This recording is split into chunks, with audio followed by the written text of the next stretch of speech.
Hi guys, Matt from MBM Aquatics. We're back here in the utility room today because I'm going to show you how I'm keeping my blackworms. In the previous video, I showed you how to receive blackworms, how important it is to rinse them. It's no different after you've had them for a while.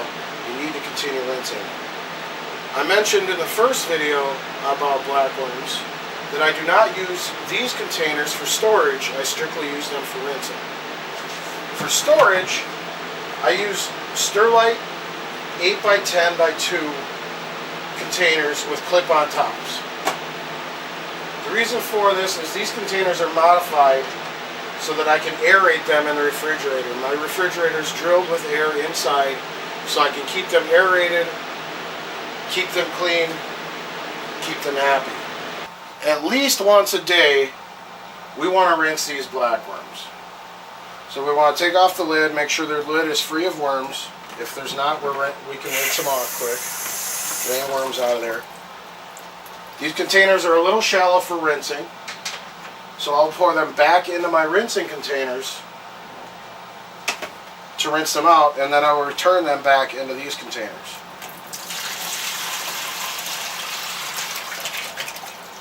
I've been feeding several days, so you'll notice some of these are pretty light. This is about a quarter of what came in. One thing you'll notice is the flatworms will want to stick to the bottom of this container. So you want to rinse it very gently for any residual worms, not to disrupt the flatworms. I'll then hit the rinsing container with a sponge to scrub off the flatworms that are stuck to the bottom of the container here.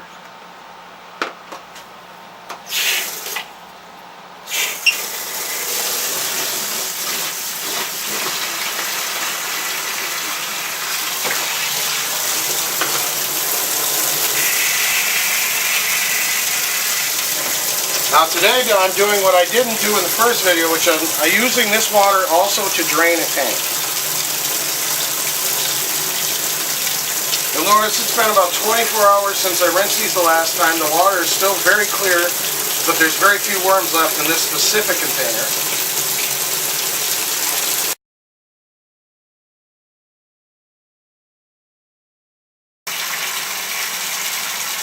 Once you start the rinsing process, it's going to be very similar to what you did when you got them in.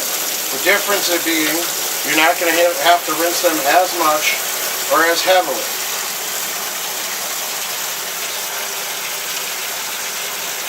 Just patiently wait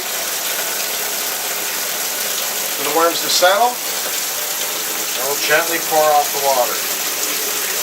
Even if the worms look good, you still want to rinse them a couple times to prevent any losses from them sitting too long. A lot of times what will happen is the worms at the bottom of the pile or in the middle will start to die, and the water may appear clear, but once you stir it up, you'll notice that the water is a bit cloudy. The key is getting those dead worms out of that container so the live worms can stay going. We're going to rinse this one 2 or 3 times, and we're going to put it back in the storage container and back into the refrigerator. Very simple process. How often you need to do it is going to depend on how many worms you have in your storage container. So, how much you're rinsing them, how fast you're using them, is going to be how well those containers work for you. I generally keep 3/4 of a pound to a pound.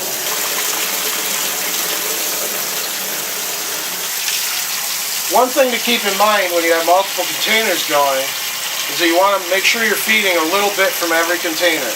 Another option is to combine your 2 containers during the rinsing process and redistribute them so that you're distributing them evenly.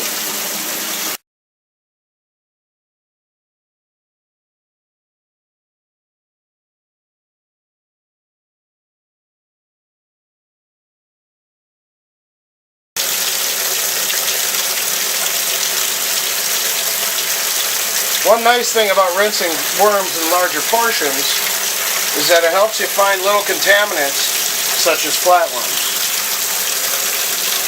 You'll see some lethargic flatworms floating around. They're larger and white. I turkey baster is a great tool to go in there and suck them up, get them out of your worms. Another thing you can do is leave these sit for a little while, and the flatworms will attach themselves to the bottom of this container as well. So we use the turkey baster to pull out any flatworms.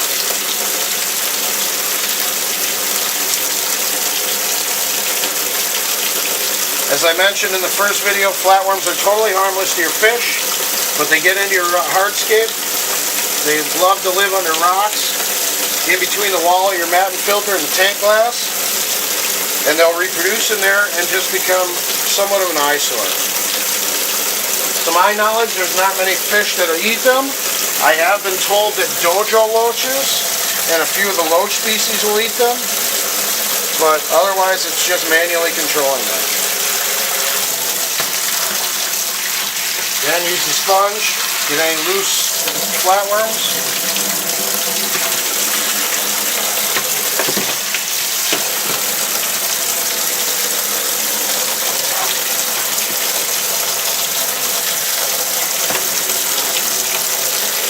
Now we're going to move on to the next container.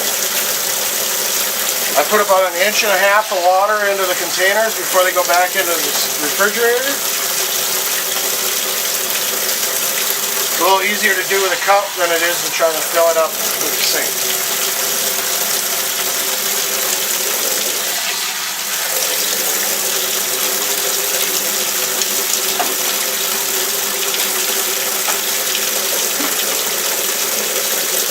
As I said, they'll occasionally try to climb out, so you want to gently rinse any worms off the lid.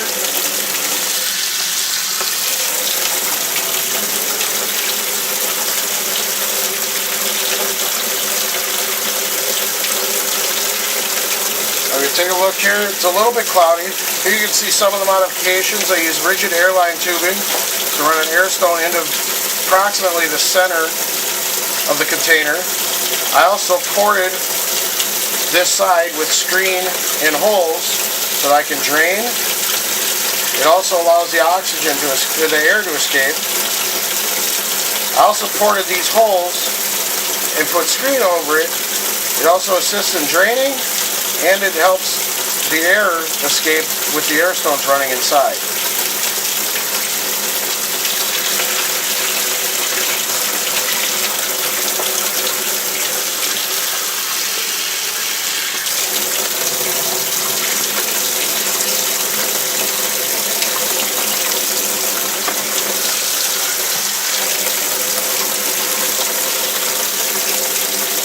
Pick any flatworms off the bottom if you find any.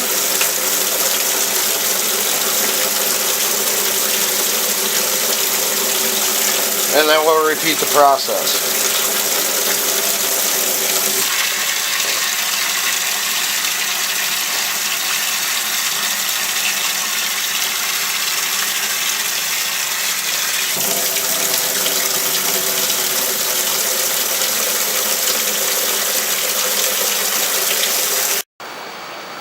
So, keep your blackworms cool so you don't have to worry about feeding them. Keep them in clean water, rinse them often, and keep them well oxygenated. By doing these things, you're going to be able to keep your blackworms for months. Be sure to check back for the next part, how I feed my blackworms. Also check out MBM Aquatics on Facebook and mbmaquatics.com for some tank-raised top-shelf bottom feeders. Remember, keep your hands wet.